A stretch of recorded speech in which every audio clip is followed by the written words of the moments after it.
સુરનગર જિલ્લાના રમેશભાઈ મેરને ભારતીય કિસાન સંઘ પરિશ્રમ શિફાના ગુજરાત પ્રદેશ પ્રમુખનો તાજ પહેરાવ્યો છે।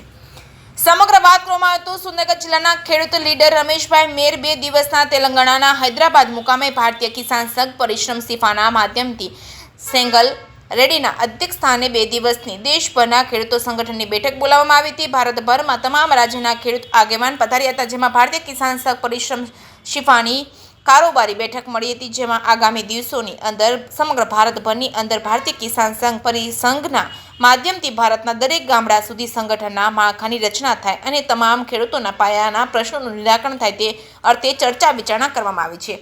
હાલ ભારતીય કિસાન સંઘ શિફાના આગેવાન એવા સેંગલ રેડ્ડી દ્વારા ભારતીય કિસાન સંઘ પરિસંઘ શિફાના સમગ્ર ગુજરાતની અંદર ખેડૂત લીડર રમેશભાઈ મેરને ગુજરાત પ્રદેશ પ્રમુખ બનાવવામાં આવ્યા છે। રમેશભાઈ મેરનું સ્વાગત કરવા માટે સુરનગર જિલ્લાના ખેડૂત આગેવાનો તથા સામાજિક આગેવાનો દ્વારા રેલવે સ્ટેશન પર રમેશભાઈ મેર તથા મુકેશભાઈ રાજપરા તથા ભગીરથભાઈ વાલાણીનું સાલ ઓઢાડી ફુલહારથી અભિવાદન કરવામાં આવ્યું છે। કે સિંગુદતી સાથે મહેશ ઉતરિયા, સુરેન્દ્રનગર।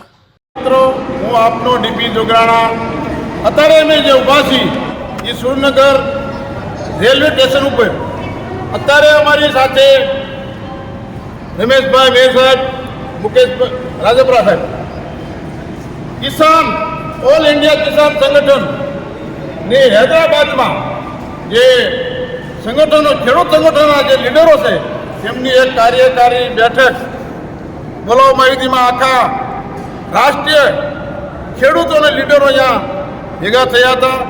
એમાં અમારા ગુજરાતના અને સુરેન્દ્રનગર જિલ્લાના રમેશભાઈ મેરની રાષ્ટ્રીય કિસાન સંગઠનમાં પ્રદેશ પ્રમુખ તરીકેની નિમણૂક કરવામાં આવી છે।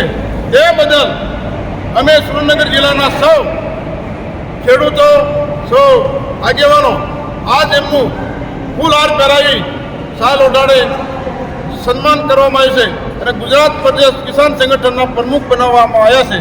એ બદલ આપને રમેશભાઈ મેરને અને મુકેશભાઈ રાજપરાને ખૂબ ખૂબ અભિનંદન પાઠવું છું। જય હિન્દ, જય ભારત, જય જવાન, જય કિસાન। આજરોજ સુરેન્દ્રનગર રેલવે સ્ટેશને જે આખા ભારતની કિસાન સંગઠનની એક હૈદરાબાદ ખાતે મિટિંગ યોજવામાં આવી હતી, જેમાં ગુજરાત પ્રદેશ કિસાન સંગઠનના અધ્યક્ષ તરીકે રમેશભાઈ મેરની વરણી થતાં સમગ્ર સુરેન્દ્રનગર જિલ્લાની ટીમે અને ખેડૂત પરિવારે રમેશભાઈ મેરનું સ્વાગત કરવામાં આવ્યું।